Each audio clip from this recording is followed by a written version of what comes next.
ಸುರ್ಜೇವಾಲಾ ಅವರು ಮತ್ತೆ ಬಂದಿದ್ದಾರೆ. ಈ ಹಿಂದೆ ಬಂದಾಗ 1-to-1 MLA-ಗಳ ಜೊತೆ ಮಾತಾಡಿದ್ರು. MLA-ಗಳ ಜೊತೆ ಮಾತನಾಡಿದಂಥ ಸಂದರ್ಭದಲ್ಲಿ MLA-ಗಳು ಸಾಕಷ್ಟು ಸಚಿವರುಗಳ ವಿರುದ್ಧ ದೂರು ಹೇಳಿದ್ರಂತೆ. ಸಚಿವರುಗಳು ನಮಗೆ ಸಿಗ್ತಾ ಇಲ್ಲ, ಸಚಿವರುಗಳು ನಮ್ಮ ಮಾತು ಕೇಳ್ತಾ ಇಲ್ಲ, ಸಚಿವರುಗಳು ನಮ್ಮ ಕೆಲಸ ಮಾಡಿಕೊಡ್ತಾ ಇಲ್ಲ, ಸಚಿವರು ಫೋನು ಕೂಡ ನಮ್ಮ ಕಾಂಟ್ಯಾಕ್ಟ್ಗೆ ಸಿಗ್ತಾ ಇಲ್ಲ. ಹೀಗಾಗಿ ಭಾಳಷ್ಟು ಸಚಿವರುಗಳು ಕೆಲಸ ಮಾಡ್ತಾ ಇಲ್ಲ, ನಮಗೆ ಕ್ಷೇತ್ರಗಳಲ್ಲಿ ಮುಖ ಎತ್ಕೊಂಡು ಓಡಾಡೋಕ್ಕಾಗ್ತಾ ಇಲ್ಲ. ದಯವಿಟ್ಟು ತಾವು ಸಚಿವರುಗಳಿಗೆ ಹೇಳಿ ಅಥವಾ ಸಚಿವರುಗಳನ್ನು ಬದಲಾಯಿಸಿ, ನಮ್ಮಂಥವ್ರಿಗೂ ಒಂದು ಅವಕಾಶ ಕೊಡಿ ಅಂತ ಸುರ್ಜೇವಾಲಾ ಅವರ ಎದುರುಗಡೆ ಹಲವು ಶಾಸಕರುಗಳು ಕೆಲ ಸಚಿವರ ವಿರುದ್ಧ ದೂರನ್ನು ದಾಖಲಿಸಿದರು. ಈಗ ಸೆಕೆಂಡ್ ರೌಂಡಲ್ಲಿ ಸುರ್ಜೇವಾಲಾ ಅವರು ಸಚಿವರುಗಳ ಜೊತೆ 1-to-1 ಮೀಟಿಂಗ್ ಮಾಡ್ತಾ ಇದ್ದಾರೆ. ಅದರ ಭಾಗವಾಗಿ ಇವತ್ತು ಕೂಡ ಕೆಲ ಸಚಿವರ ಜೊತೆ ಮಾತುಕತೆಯನ್ನು ನಡೆಸಿದ್ದಾರೆ. ಎಲ್ಲ ಈ ಒಂದು ಸಚಿವರ ವಿರುದ್ಧದ ಮಾತುಕತೆಗಳು ಆರಂಭವಾಗಿದ್ದು ಯಾವ ಸಚಿವರ ವಿರುದ್ಧ ಹೇಳಿ? ಇವಾಗ ಶುರುವಾಗಿದ್ದು ಜಮೀರ್ ಅವರ ವಿಚಾರದಲ್ಲಿ. ಜಮೀರ್ ಅಹಮದ್ ಖಾನ್ ನಮಗೆ ಒಂದು ಮನೆನೂ ಕೊಡ್ತಾ ಇಲ್ಲ ಅನ್ನೋ ವಿಚಾರ ತುಂಬಾ ದೊಡ್ಡ ಪ್ರಮಾಣದಲ್ಲಿ ಕರ್ನಾಟಕದಲ್ಲಿ ಸುದ್ದಿ ಆಯಿತು. ಸೊ ಹೀಗಾಗಿ ಸುರ್ಜೇವಾಲಾ ಅವರು ಮೊದಲು ಮಾತಾಡಿಸಿದ್ರೆ ಜಮೀರ್ ಅಹಮದ್ ಖಾನ್, ವಸತಿ ಸಚಿವ ಜಮೀರ್ ಅಹಮದ್ ಖಾನ್ ಅವರನ್ನು ಮಾತಾಡಿಸಿದ ನಂತರ ಯಾಕೆ ನೀವು ಪಾಟೀಲ್, ಕಾಗೆ ಹೀಗೆ ಹಲವಾರು ಶಾಸಕರುಗಳು ನಿಮ್ಮ ವಿರುದ್ಧ, ಅದರಲ್ಲೂ ಕೂಡ ಹಿರಿಯ ಶಾಸಕರುಗಳು ನಿಮ್ಮ ಜೊತೆ ತುಂಬ ಖಾಸ ಇರೋರು ನಿಮ್ಮ ಬಗ್ಗೆ ಆರೋಪ ಮಾಡ್ತಾ ಇದ್ದಾರೆ. ಏನು ಮಾಡ್ತಾ ಇದ್ದೀರಾ ನಿಮ್ಮ ಇಲಾಖೆಯಲ್ಲಿ?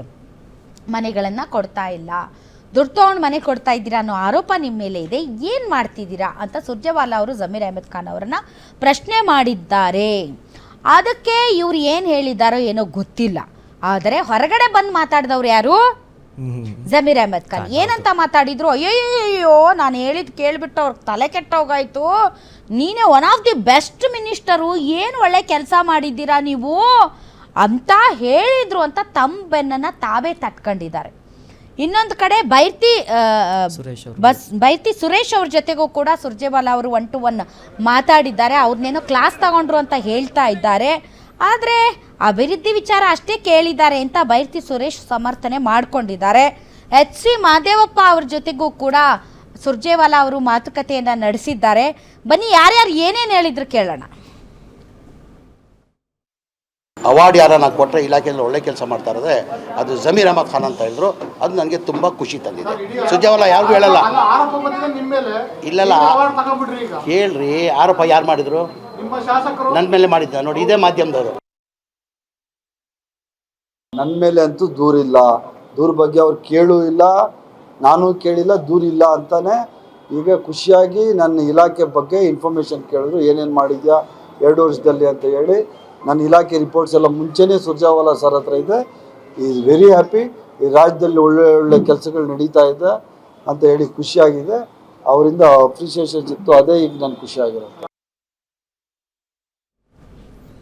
ಮೇಡಮ್, ಒಂದು ಅರ್ಥ ಆಗ್ತಾ ಇಲ್ಲ, ಯಾಕೆ ಸುರ್ಜೇವಾಲಾ ಅವರು ಪದೇ ಇವಾಗ ಬರ್ತಿದ್ದಾರೆ? ಶಾಸಕರಾಯ್ತು, ಸಚಿವರು, ಹಾಗಾದ್ರೆ ಕಾಂಗ್ರೆಸ್ ಅಲ್ಲಿ ಏನಾಗ್ತಾ ಇದೆ ಅಂತಂದ್ರೆ ಡೆಫಿನೆಟ್ಲಿ ಈಗ ಕಾಂಗ್ರೆಸ್ನಲ್ಲಿ ಆಡಳಿತ ಯಂತ್ರ ಒಂದು ಸ್ವಲ್ಪ ಸ್ಲೋ ಡೌನ್ ಆಗಿದೆ ಅನ್ನೋ ಥರದಲ್ಲಿ ಶಾಸಕರುಗಳೇ ಮಾತಾಡಿದ್ದನ್ನು ತಾವು ಕೇಳಿಸ್ಕೊಂಡಿದ್ದೀರಿ.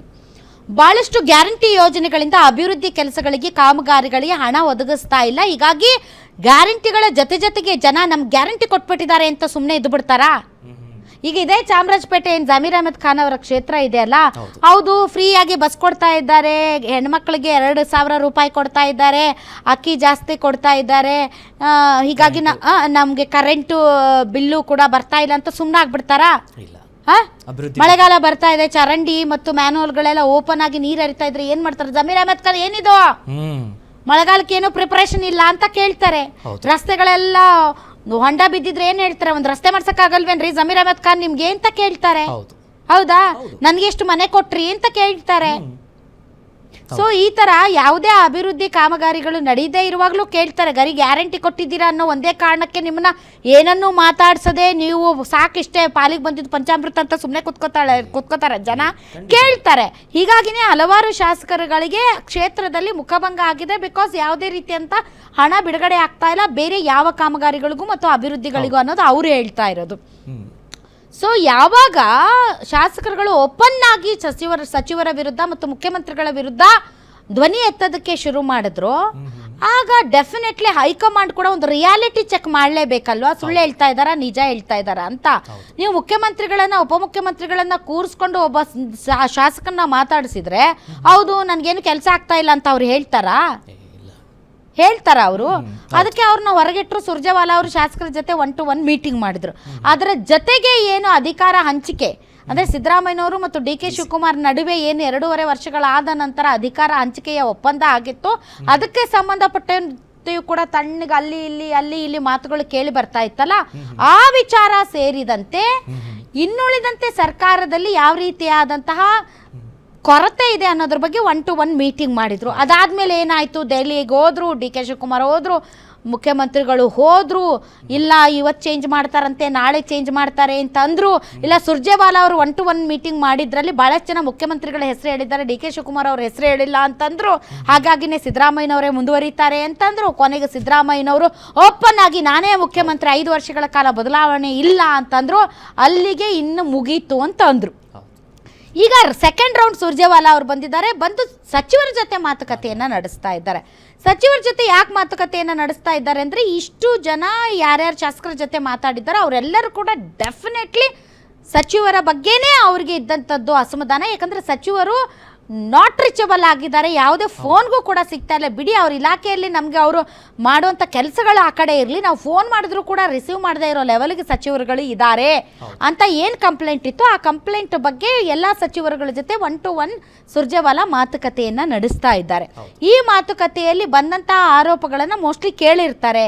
ಕೇಳಿ ಏನ್ರಿ ನೀವು ಹಿಂಗೆ ಕೆಲಸ ಮಾಡ್ತಾ ಇದ್ದಾರೆ, ನಿಮ್ಮ ಬಗ್ಗೆ ಇಷ್ಟೊಂದು ಆರೋಪ ಇದೆ ಅಂತ. ಈಗ ಏನೇ ಆಗಲಿ, ಈಗ ಉದಾಹರಣೆಗೆ ನಂದೇ ಒಂದು ಉದಾಹರಣೆ ಕೊಡ್ತೀನಿ.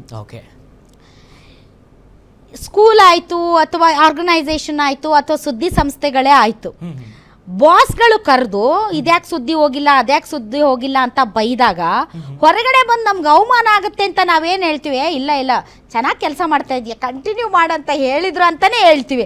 ಇಲ್ಲ ಕರೆದಿದ್ರು, ಚೆನ್ನಾಗಿ ಬೈದು ಕಳಿಸಿದ್ರು, ಮುಖಭಂಗ ಮಾಡಿದ್ರು ಅಂತ ನಾ ಹೇಳ್ಕೊಳ್ತೀವಿ.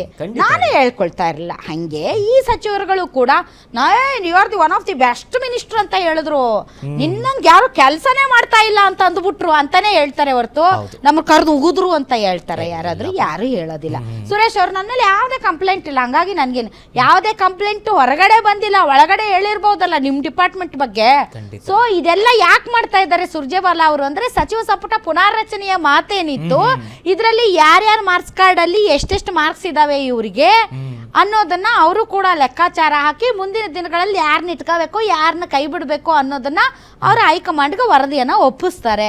ಸೊ ಇವ್ರ ಪ್ರೋಗ್ರೆಸ್ ಕಾರ್ಡ್ ಹಿಂಗಿದೆ, ಶಾಸಕರು ಹಿಂಗೆ ಹೇಳಿದ್ದಾರೆ, ಇದಕ್ಕೆ ಇವ್ರು ಹಿಂಗೆ ಉತ್ತರ ಕೊಟ್ಟಿದ್ದಾರೆ, ಹೀಗಾಗಿ ಇವ್ರನ್ನ ಇಟ್ಕೋಬೇಕಾ ಬೇಡವಾ ಅನ್ನೋದ್ರ ಬಗ್ಗೆ ಇವರು ಒಂದು ರಿಪೋರ್ಟ್ ಕಾರ್ಡ್ ಕೊಡ್ತಾರೆ. ಹಾಗಾಗಿನೇ 1-to-1 ಸಚಿವರ ಜೊತೆಗೆ ಇವರು ಮಾತುಕತೆಯನ್ನ ನಡೆಸ್ತಾ ಇದ್ದಾರೆ. ಬಟ್ ಎಲ್ಲಾ ಕೆಲಸನ ಮುಖ್ಯಮಂತ್ರಿಗಳು ಮಾಡಬೇಕಾಗಿತ್ತು ನನ್ನನ್ನ ಕೇಳಿದ್ರೆ. ಯಾಕಂದ್ರೆ ಅವ್ರದ್ದು ಕ್ಯಾಬಿನೆಟ್ ಅದು, ಮುಖ್ಯಮಂತ್ರಿಗಳ ಕ್ಯಾಬಿನೆಟ್ ಅದು. ಹಾಗಾಗಿ ಮುಖ್ಯಮಂತ್ರಿಗಳೇ ತಮ್ಮ ಸಚಿವರುಗಳ ನೀವು ಕ್ಯಾಬಿನೆಟ್ ಮೀಟಿಂಗ್ ಮಾಡೋ ಸಂದರ್ಭದಲ್ಲಿ ನೀವು ಏನೇನು ಮಾಡಬೇಕು ಅನ್ನೋಂಥ ತೀರ್ಮಾನ ತೆಗೆದುಕೊಳ್ಳೋದ್ರ ಜೊತೆಗೆ ಯಾರ್ಯಾರು ಹೆಂಗೆ ಕೆಲಸ ಮಾಡ್ತಾ ಇದ್ದಾರೆ ಅನ್ನೋದನ್ನ ಡಿ ಕೆ ಶಿವಕುಮಾರ್ ಅವರು ಸಿದ್ದರಾಮಯ್ಯನವರು ಮಾಡಬೇಕು. ನೀವು ಮಾಡೋಕ್ಕಾಗ್ತಿಲ್ಲ ಅಂತ ಕೇಂದ್ರದಿಂದ ಒಬ್ರು ಬಂದು 1-to-1 ಮೀಟಿಂಗ್ ತೊಗೊಂಡು ಅವರು ಸಚಿವರೇ ನೀವು ಚೆನ್ನಾಗಿ ಕೆಲಸ ಮಾಡಿ, ಶಾಸಕರೇ ನೀವು ಚೆನ್ನಾಗಿ ಕೆಲಸ ಮಾಡಿ ಅಂತ ಹೇಳೋಗ್ತಾರೆ ಅಂದ್ರೆ ನೀವಿದ್ದು ಏನು ಪ್ರಯೋಜನ ಅಲ್ವಾ? ಸೊ ಡೆಫಿನೆಟ್ಲಿ ಇದು ಇನ್ನೊಂದು ಬಿರುಗಾಳಿಗೆ ಆಹ್ವಾನ ಅಷ್ಟೇ. ಸುರ್ಜೇವಾಲಾ ಇನ್ಮೇಲೆ ಸುರ್ಜೇವಾಲಾ ಬಂದ್ರು ಅಂದ್ರೆ ಏನೋ ಒಂದು ಆಗತ್ತೆ ಅಂತ ಅರ್ಥ, ಸುಮ್ನೆ ಬರಲ್ಲ ಅಂತ ಅರ್ಥ. ಆಲ್ ರೈಟ್, ಮುಂದಕ್ಕೆ ಹೋಗೋಣ.